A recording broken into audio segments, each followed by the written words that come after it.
दोस्तों, इस वीडियो में क्लास 7 बसंत बुक का चैप्टर 4 मिठाई वाला, इस चैप्टर में जितने भी क्वेश्चन आंसर है सारा क्वेश्चन आंसर इस वीडियो में करने वाले हैं। स्टार्ट करते हैं कहानी से। फर्स्ट नंबर, मिठाई वाला अलग अलग चीज़ें क्यों बनाता बेचता था और वह महीनों बाद क्यों आता था। इसका आंसर, मिठाई वाला अलग अलग चीज़ें बेचता था और वह महीनों बाद क्यों आता था। आंसर में, मिठाई वाला अलग अलग चीज़ें इसलिए बेचता था इससे कि वह बच्चों की भी तरह तरह की चीज़ें देकर लुभा सके। वह कभी खिलौना वाला बनकर आता तो कभी बांसुरी वाला बनकर आता था तो कभी मिठाई वाला बनकर आता था और बच्चों की मधुरी बोली का आनंद लेता था और उन्हें भी आनंदित करता था। वह महीनों बाद इसलिए आता था क्योंकि वह और जगहों पर भी घूमता था।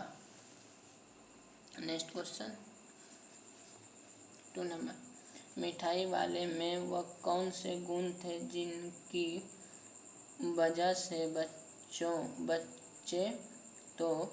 बच्चे बड़े भी उसकी ओर खींचे चले आते थे। मिठाई वाले की आवाज़ और उसका सामान बेचने का तरीका तथा लोगों में घुल मिल कर उनकी ज़रूरत के अनुसार उससे बात करना और उन्हें सामान बेचना, इन्हीं गुणों के कारण बच्चे बड़े भी उनकी ओर खींचे चले आते थे। नेक्स्ट क्वेश्चन,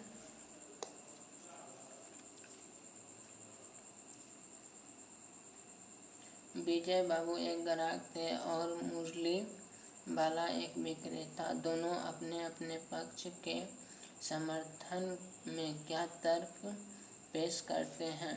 आंसर में, विजय बाबू बोले, तुम लोगों की झूठ बोलने की आदत होती है। देते होंगे सभी को 2-2 पैसे, पर एहसास का बोझ मेरे ही ऊपर लाद रहे हो। मुरली वाला बोला, आपको क्या पता बाबूजी,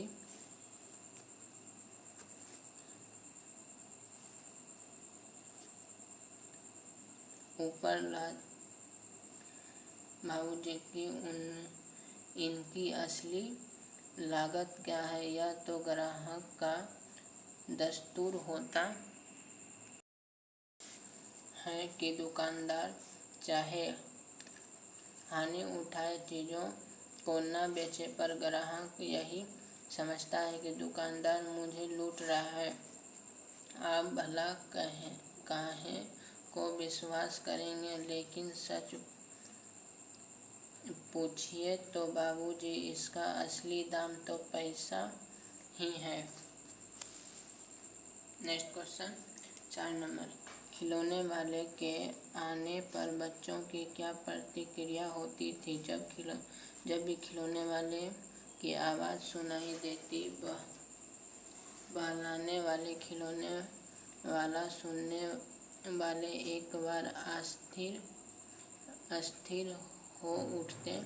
उसके स्नेहाभिषिक्त कंठ से फूटा हुआ गान सुनकर निकट के मकानों में हलचल मच जाती। छोटे छोटे बच्चों को अपनी गोद में लिए युवतियों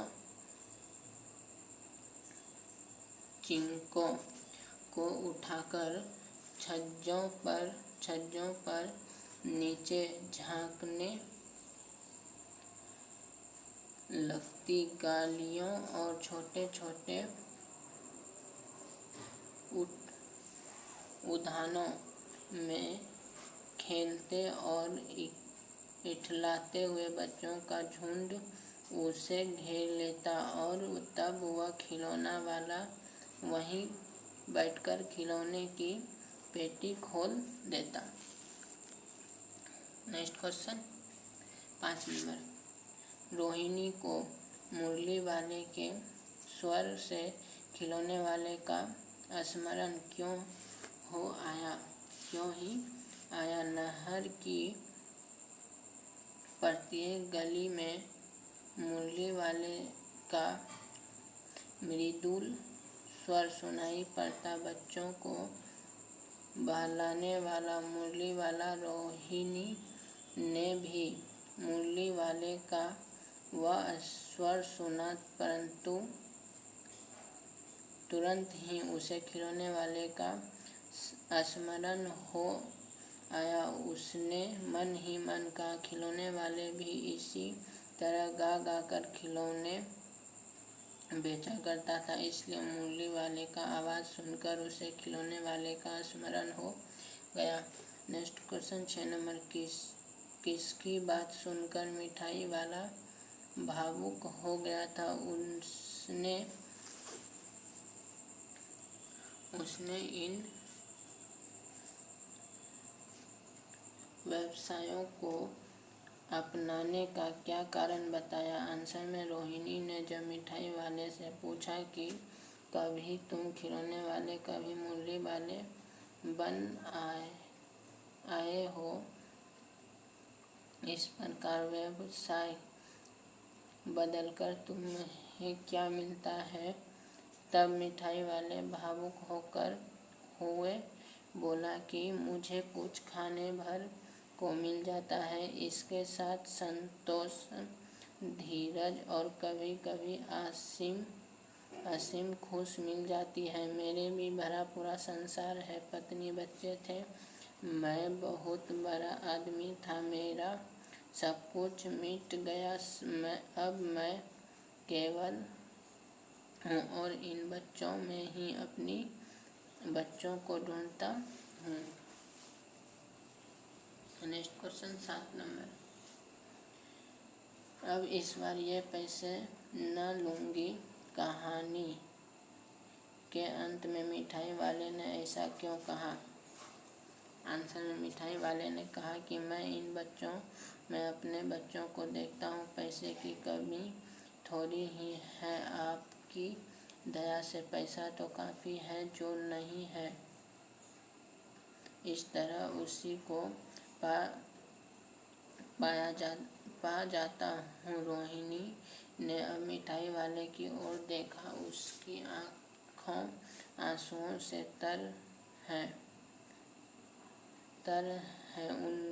उसमें उसने मिठाई की 2 पूरियाँ मिठाइयों से भरी और चुन्नू मुन्नू को दे दी। रोहिणी ने भीतर से पैसे फेंक दिया। मिठाई वाले ने पेटी उठाई और यह कहते हुए चला गया, इस बार ये पैसे मैं नहीं लूँगा। Next question 8 number. इस कहानी में रोहिणी चिक के पीछे से बात करती है। क्या आज भी औरतें चिक के पीछे से बात करती हैं? यदि करती है तो क्यों? आपकी राय में क्या यह सही है? आंसर में इस कहानी में रोहिणी चिक के पीछे से इसलिए बात करती है क्योंकि उस जमाने में औरतें किसी बाहरी आदमी से सामने आकर बातें नहीं करती थी। आज भी बहुत से छोटे शहरों या गांवों में औरतें किसी बाहरी आदमी के सामने आकर उससे बातें करती है और उसकी बात सुनती है और अपनी बात रखती हूँ। यह काफ़ी हद तक सही भी है और सामाजिक व्यवस्था के अनुसार ज़्यादा ठीक भी नहीं है। Next question